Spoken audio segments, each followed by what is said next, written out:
Good morning বন্ধুরা, আশা করি তোমরা সবাই ভালো আছো। আজকে আমরা ক্লাস 4-এর একটা গুরুত্বপূর্ণ বিষয় নিয়ে আলোচনা করব। সেখানে আমরা ভগ্নাংশের গুণ কিভাবে সহজ পদ্ধতিতে করা যায় সেটা আমরা শিখব। চলো তাহলে আর দেরি না করে ভিডিওটা আমরা শুরু করি। তোমরা অবশ্যই মনোযোগ সহকারে দেখবে। এটা তোমরা ক্লাস 4-এর গণিত বইয়ের পেজ নম্বর 60-তে পাবে, একের দাগের গ। ওকে, অঙ্কটা কি আছে আমরা তুলে নিচ্ছি। প্রথমে অঙ্কটা গ 45 গুণিতক 2/9। এই ভগ্নাংশের গুণটা কিভাবে সহজ পদ্ধতিতে করা যায় আমরা দেখব। সমান, তোমরা সবসময় মনে রাখবে যে যদি কোনো পূর্ণ সংখ্যার নিচে কিছু না থাকে ধরে নিতে হবে তার নিচে এক আছে। কত? এক। কোনো পূর্ণ সংখ্যার নিচে যদি কিছু না থাকে ধরে নিতে হবে তার নিচে এক আছে। যেমন এখানে 45-এর নিচে কিছু ছিল না, আমরা ধরে নেব তার নিচে এক আছে। ওকে,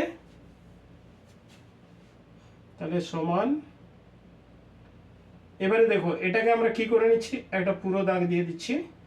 উপরে যে লব আছে 45 আর 2, এই দুটোকে উপরে রাখছি। 45 গুণিতক 2, লবের আলাদা করে গুণ করে নিলাম, আর নিচে হর দুটোকে গুণ করে নিচ্ছি। 1 গুণিতক 9। ওকে, এইবারে মজার জিনিস, এবারে আমরা কি কাটাকাটি করব। কাটাকাটি মানে ছুরি কাঁচি দিয়ে কাটা নয়, আমরা নামতার সাহায্যে কাটাকাটি করব। কিরকম? 9 কে 9, আর 9-এর নামটা ডাকবো আমরা কোথায় 45 আছে।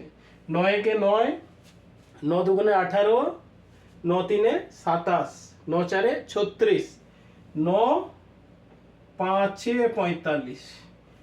ঠিক আছে, তাহলে 9 কে 9, 9 পাঁচে 45, তাহলে সমান। পরের লাইনে আমরা চলে যাব। উপরে কি পড়ে থাকলো? 5 গুণিতক 2, তাহলে 5-এর সঙ্গে 2 গুণ করলে কত? 10। আর নিচে 1 গুণিতক 1, 1-এর সঙ্গে 1 গুণ করলে কত? 1। সাধারণত 10-এর নিচে 1 লেখা হয় না, সমান আমরা 10 লিখলাম। ওকে, মনে রাখবে যে কোনো সংখ্যার নিচে কিছু না থাকার অর্থ 1 আছে। সাধারণত 10-এর নিচে 1 লেখা হয় না, সেই জন্যই 10 আমরা লিখলাম। এটা হচ্ছে অ্যান্সার। আশা করি তোমরা বুঝতে পেরেছো অঙ্কটা। ওকে, যদি বুঝতে না পারো অবশ্যই আমাকে ভিডিও দেখার পরে কমেন্ট করে জানাবে কোথায় তোমাদের অসুবিধা হচ্ছে। আর তোমরা এটা তোলার জন্য ভিডিওটা পজ করে নেবে, পজ করে তুলে নেবে। ওকে, তাহলে আমরা এবারে কিন্তু চলে যাচ্ছি পরের অঙ্কে।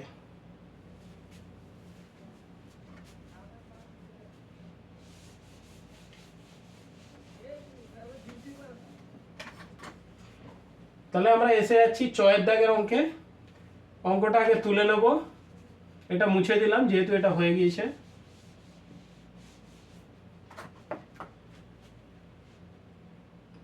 কি আছে অঙ্কটা? 16×2=7 গুণিতক 2×4=20। আমরা এটা সমাধান করব। ওকে, তাহলে এখানে দেখো এটা একটা কিন্তু মিশ্র ভগ্নাংশ। ওকে, এটাকে কি বলে? মিশ্র ভগ্নাংশ। তাহলে মিশ্র ভগ্নাংশের বাম দিকে সবসময় একটা কি পূর্ণ সংখ্যা থাকে। তাহলে মিশ্র ভগ্নাংশটাকে আমাদেরকে প্রথমে কি করতে হবে? একটা অপ্রকৃত ভগ্নাংশে পরিণত করে নিতে হবে। অর্থাৎ সমান দিয়ে আমরা কি লিখব? এই মিশ্র ভগ্নাংশটাকে যখন অপ্রকৃত ভগ্নাংশে পরিণত করব, কিভাবে হবে? এই 7-এর সঙ্গে 16 গুণ হবে, তার সঙ্গে 2 যোগ হয়ে যাবে। তাহলে 7 গুণিতক 16, অর্থাৎ নিচে যে হর থাকবে হরের সঙ্গে বাঁদিকে যে পূর্ণ সংখ্যা থাকবে তার গুণ হবে, তার সঙ্গে কি হবে? লবের যোগ হবে, যুক্ত 2। আর নিচে 7 যেমন ছিল থেকে যাবে। আবারও আমি বলছি, নিচের হরের সঙ্গে বাঁদিকের পূর্ণ সংখ্যার গুণ হবে 7 গুণিতক 16, তার সঙ্গে লবের যোগ হবে, যুক্ত 2। ওকে, একইভাবে ডান দিকে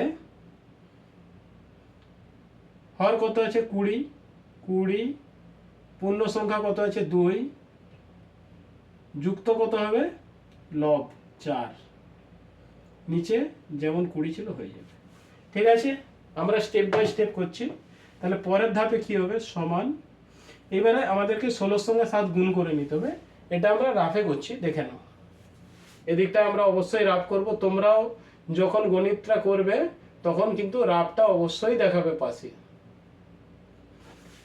এই রাফটা করলে কিন্তু তোমাদের অঙ্ক ভুল হওয়ার সম্ভাবনা খুবই কম থাকবে। তুমি যদি নামটার সাহায্যে মুখে করতে যাও ভুল হওয়ার সম্ভাবনা বেশি থাকে। সুতরাং এই গুণ যখনই কোনো বড় গুণ আসবে তখনই রাফে করে নেবে, তাতে ভুল হওয়ার সম্ভাবনা কমে যায়। 16 গুণিতক 7, আমরা 7 গুণিতক 16 লিখতে পারি, কিন্তু ওপরে যদি বড় সংখ্যা লিখি তাহলে আমাদের গুণের সুবিধা হয়, সেই জন্যই আমি 16টা উপরে লিখলাম। গুণ করে নিচ্ছি। 7 6 কত 42 এর 2, হাতে থাকলো 4, 7 একে 7 4 11, তাহলে কত হলো 112। তাহলে 16 7 কত 112, যুক্ত 2, 2টা যেমন ছিল যোগ হয়ে গেল, ডিভাইড বাই 7। এই ডিভাইড বাই বলতে এই যে দাগটা আছে এটাকেই বলে ডিভাইড বাই। গুণিতক এদিকটা খুবই সহজ। 20 দুগুণে কত হবে গুণ করলে 40, এটা করার দরকার নেই রাফে। 40 যুক্ত কত আছে 4, নিচে যেমন 20 ছিল নেমে গেল। ওকে, বুঝতে পারলে? তাহলে 16 সঙ্গে 7 গুণ করতে 112, তার সঙ্গে 2 যোগ করলাম, নিচে যেমন 7 ছিল নামিয়ে দিলাম। আবার এদিকে 20 দুগুণে 40 যুক্ত 4, যেমন 20 ছিল থেকে গেল, সমান। পরের লাইনে তাহলে এই দুটো যোগ করলে কত হচ্ছে 112 আর 2 114, ডিভাইড বাই 7, গুণিতক এদিকটা কত হচ্ছে 40 আর 4 যোগ করলে 44, ডিভাইড বাই কত 20।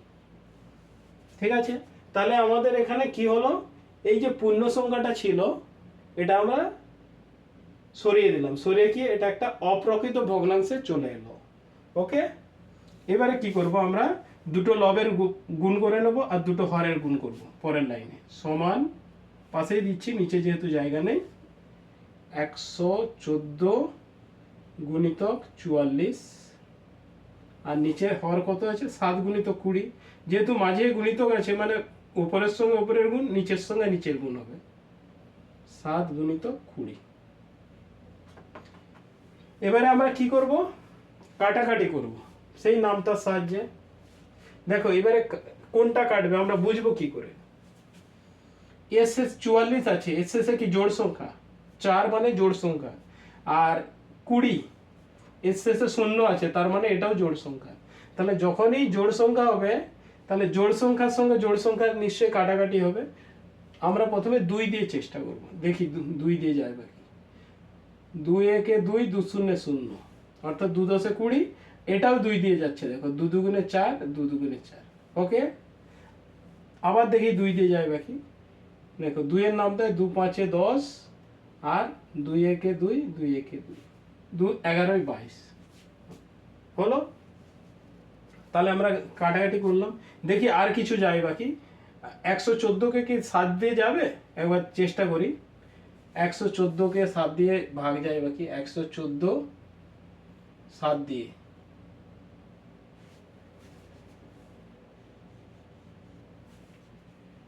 7 একে 7, 4 44, 7 এর নামটাই কি 44 আছে, আসে না, 7 6 42 হয়, 7 7 49, তার মানে 7 এর সঙ্গে এটা কাটাকাটি যাবে না। আবার 114 সঙ্গে 5 দিয়ে ভাগ যায় কিনা সেটাও আমরা দেখে নিচ্ছি। 114 ভাজিত 5, 5 দুগুণে 10, 1 4 করতে 4 নাম্বার 14। তাহলে দেখো 5 এর নামটাই কি 14 আসবে, 5 দুগুণে 10, 5 3 15, 14 আসছে না। তার মানে হচ্ছে এটাই যে 114 কে 5 দিয়ে ভাগ যাবে না, তার মানে আর কাটাকাটি করা সম্ভব নয়, যতটা আমাদের করার ছিল হয়ে গিয়েছে। ওকে, আমরা তাহলে পরের লাইনে চলে যাব। তোমাদের যদি ভিডিওতে কোথাও দেখার অসুবিধা হয় ভিডিওটা পজ করে দেখে নেবে। ওকে, তাহলে দেখো আমরা এখানে অবধি চলে এসেছি। তাহলে আমি উপরে একটু কিছু জায়গাটা মুছে দিচ্ছি, কেননা নিচে আর জায়গা হচ্ছে না, বা এখানে করলে তোমরা দেখতে পাবে না ভিডিওতে। উপরে 3 লাইন মুছে দিচ্ছি, 1 2 3, পুরোটাই মুছে দিচ্ছি, শুধু শেষ যেটা এসেছিল সেটা রেখে।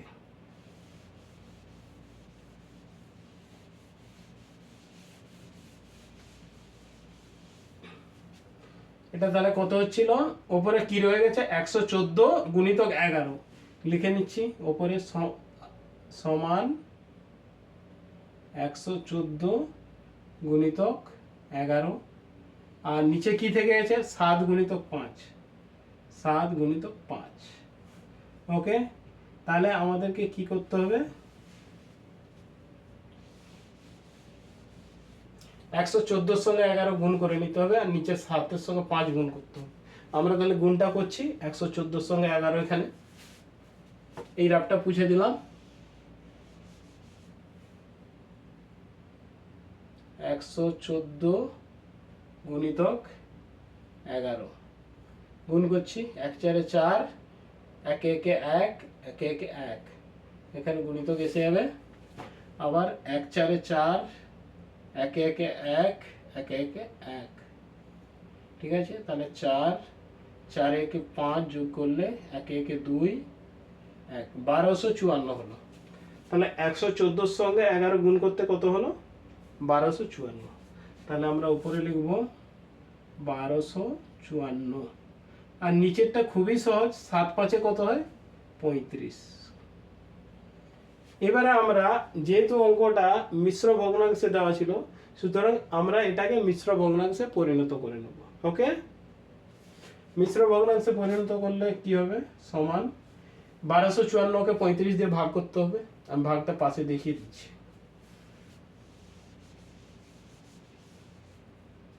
এটা একটু বড় আছে, রাফটা একটু বড় করে নিলাম। 1254কে 35 দিয়ে, 1254 ভাজিত 35, তাহলে 35-এর দিয়ে ভাগ করতে হবে। তো তাহলে আমরা প্রথমে যদি দুটো সংখ্যা নেই 12, কিন্তু এখানে 35 বড়, তাহলে হবে না, তিনটে সংখ্যা নিতে হবে, 125। এবারে আমরা 35-এর নামটা ডাকবো, বা 35-এর নামটায় 125 পর্যন্ত আমাদেরকে যেতে হবে। 35 থেকে 35, 35 দুগুণে কত হচ্ছে 70, 2 5 10, 2 3 6 70, কিন্তু এখানে 125, তাহলে আরো যেতে হবে। 35 3-এ দেখি কত হচ্ছে, 3 5 15, 5 হাতে রইল 1, 3 3 9, 1 10, 105, ঠিক আছে। কিন্তু এখানে আছে 125, তাহলে 4-এ দিয়ে দেখি, 35 গুণিতক 4। তোমাদের বোঝার সুবিধার জন্য আমি রাফটা কেটে উপরে লিখে দিচ্ছি, এখানটায় লিখে দিচ্ছি রাফ। 4 দিয়ে গুণ করে দেখি কত হয়, 4 5 20, 0 হাতে রইল 2, 4 3 12, 2 14, 140।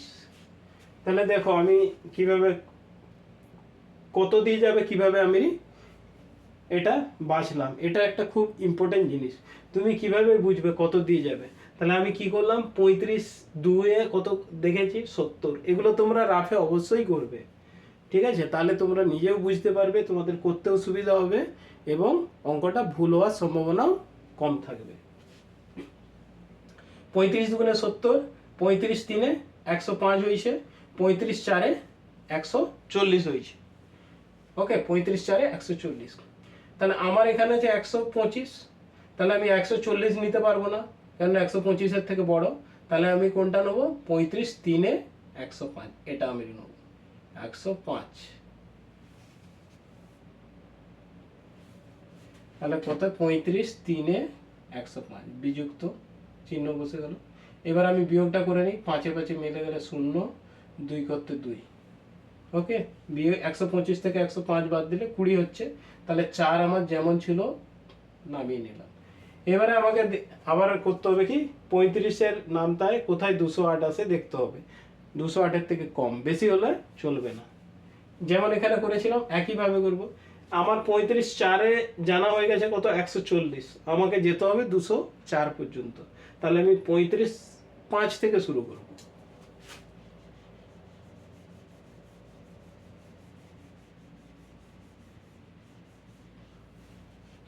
তাহলে 35 গুণিতক 5-এ দেখি কত হচ্ছে। 5 5-এ 25-এর 5, হাতে রইল 2, 5 3-এ 15, 2-এ 117, 175 হচ্ছে, কিন্তু আমার আছে 204। তাহলে 6-এ দেখছি কত হয়। 35 ইন্টু 6, 6 5-এ 30-এর 0, হাতে রইল 3, 6 3-এ 18, 3-এ 21, 210। ঠিক আছে, তাহলে দেখো 35 6-এ কত হয়েছে, 210। আর 35 5-এ হয়েছে 175। তাহলে এই দুটোর কোনটা নেব আমরা? এখানে আছে 204, নিশ্চয়ই 210 নিতে পারবো না, কেন এটা বড় হয়ে যাচ্ছে। তাহলে আমরা 35 5-এ 175 এটাই আমরা নেব। ঠিক আছে, 35 5-এ 175, এখানে বিয়োগ চিহ্ন দিয়ে দিলাম। এবার বিয়োগটা করে নেব। উপরে ছোট 4 মানে এর কাছ থেকে ধার করতে হবে, তাহলে 14। ঠিক আছে, এর কাছ থেকে এক ধার নিলে 14 হয়ে যাবে। 14-র 5 গেলে কত হয়, 9। এর কাছ থেকে এক ধার নিলে এটা কত হয়ে যাবে, 10 থেকে 1 কমে গেলে 9, 9-এর 7 গেলে 2। এর কাছ থেকে আগে নিয়েছিলাম, মানে 1 1 0 লেখার দরকার নেই। তোমরা যদি এই বিয়োগটা না বুঝতে পারো 204 থেকে 175, তাহলে বিয়োগটাও আমি করে দিচ্ছি এখানে।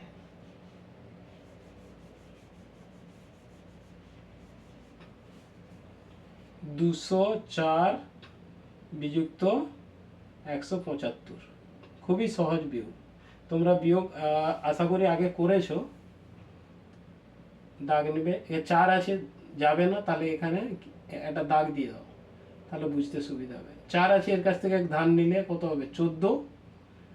আর যেহেতু শূন্য তো ধার দিতে পারবে না, শূন্য নিশ্চয়ই 2-এর কাছ থেকে ধার নিয়ে দেবে। তাহলে শূন্য যদি 2-এর কাছ থেকে ধার নেয় কত হয়ে যাবে, 10 হয়ে যাবে। ওকে, আর 2-এর কাছ থেকে ধার নিলে এর আর কত থাকবে, 1। ঠিক আছে, আবার এ 10 কি করেছে, একে ধার দিয়েছে 1, তাহলে এর অ্যাকচুয়ালি কত থাকবে, 9। ঠিক আছে, 9 থাকবে। বুঝতে পারলে? এই জায়গাটা লক্ষ্য করো, কি হলো, এখানে 4 ছিল, নিচে 5 ছিল। 4 যেহেতু 4 থেকে 5 বিয়োগ যাবে না, 4 কি করবে, তার পাশের সংখ্যা থেকে ধার নেবে। পাশে কত আছে, 0। 0 আবার ধার দিবে কি করে, 0 তখন কি করবে, এর কাছ থেকে ধার নেবে। 2-এর কাছ থেকে ধার নিতে কত হলে, 10। ঠিক আছে, তাহলে 0 2-এর কাছ থেকে 1 ধার নিয়ে কত হলো, 10। 10 আবার কি করলো, একে 1 ধার দিল, 1 ধার দিয়ে দিলে কি হবে, 10 থেকে 1 গেলে 9 হয়ে গেল। ঠিক আছে, বুঝতে পারলে? তাহলে এবার 14 থেকে 5 গেলে 9। আর এখানে দেখো ধার দেওয়ার পরে কত ছিল, 9 ছিল। 9 থেকে 7 গেলে 2। আর এখানে 2 থেকে 1 ধার চলে গিয়েছিল, 1 1-এ মিলে গেলে 0, যেটা লেখার দরকার নেই। তাহলে আশা করি বিয়োগটা বুঝতে পারলে। যদি তোমাদের বিয়োগ সম্পর্কে কোনো কোশ্চেন থাকে, বুঝতে অসুবিধা হয়, আমাকে বলবে, আমি বিয়োগ সম্পর্কিত একটা সুন্দর ভিডিও বানিয়ে দেবো তোমাদের জন্য। তাহলে আমার ভাগফল কত হয়েছে, 35, ভাগশেষ কত, 29। তাহলে আমরা এখানে যখন মিশ্র ভগ্নাংশ এটাকে লিখবো, সবসময় মনে রাখবে এই যে ভাগফলটা, এটা বাম পাশে আসবে। 35 পূর্ণ, এটাকে কি পড়ে, 35 পূর্ণ, ভাগশেষটা চলে যাবে লবে, 29-এর 35। ঠিক আছে, তাহলে 35 পূর্ণ 29-এর 35। এই যে 35টা, এটা কিন্তু এই ভাগফলটা। ঠিক আছে, আর হরে যেটা ছিল 35, এটা এটাই থেকে যাবে। বুঝতে পারলে? এখানে দুটো 35 এসে গেছে, তোমরা কনফিউশন হতে পারো, তার জন্য তোমাদেরকে বলে দিচ্ছি। এই যে 35, এটাই হরের 35, আর এই বাম পাশে যে পূর্ণ সংখ্যা 35, এটা হচ্ছে এই ভাগফলে যে 35টা বেরিয়েছে তার। ওকে, এটাই হচ্ছে উত্তর, অ্যান্সার। তোমরা বন্ধুরা তুলে নাও, ভিডিওটা পজ করে তোমরা তুলে নিতে পারো। তো আজ তাহলে বন্ধুরা এই পর্যন্ত থাক। আশা করি আজকের পাঠ তোমাদের খুবই ভালো লেগেছে, তোমরা এই পাঠ থেকে কিছু শিখতে পেরেছো। আর যদি তোমাদের এই ভগ্নাংশের গুণ সম্পর্কিত কোনো কোশ্চেন থাকে অবশ্যই কমেন্ট করে আমাকে জানাবে। এরপরে আমি তোমাদেরকে দুটো বাড়িতে করার জন্যে অঙ্ক দিচ্ছি, যে দুটো তোমরা বাড়িতে অবশ্যই প্র্যাকটিস করবে।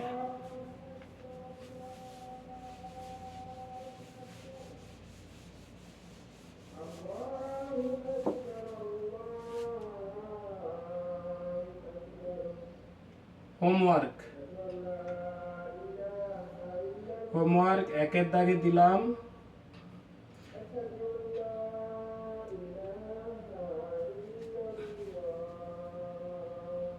58 গুণিতক 20-25। আরেকটা দিচ্ছি 2 এর দাগে 7×9=16 গুণিতক 6×8=72। খুবই সহজ আমি কিন্তু দিয়েছি, তোমরা এই দুটো বাড়িতে অবশ্যই প্র্যাকটিস করবে। আর যদি কোনো অসুবিধা হয় আমাকে অবশ্যই কমেন্ট করে জানাবে। তোমরা তুলে নাও, ভিডিওটাকে পজ করবে, পজ করে এই হোমওয়ার্কটা তুলে নেবে, ঠিক আছে? তাহলে বন্ধুরা আজকে তাহলে এই পর্যন্ত থাক। আশা করি আজকের এই পাঠ থেকে তোমরা কিছু শিখতে পেরেছো। যদি তোমাদের আজকের এই ভগ্নাংশের গুণ সম্পর্কিত কোনো কোশ্চেন থাকে অবশ্যই কমেন্ট করে জানাবে এবং তোমরা বাড়িতে এগুলো প্র্যাকটিস করবে। ওকে, তাহলে আমাদের দেখা হবে আবার নেক্সট ভিডিওতে। তোমরা সবাই ভালো থাকবে, সুস্থ থাকবে। ওকে, থ্যাংক ইউ।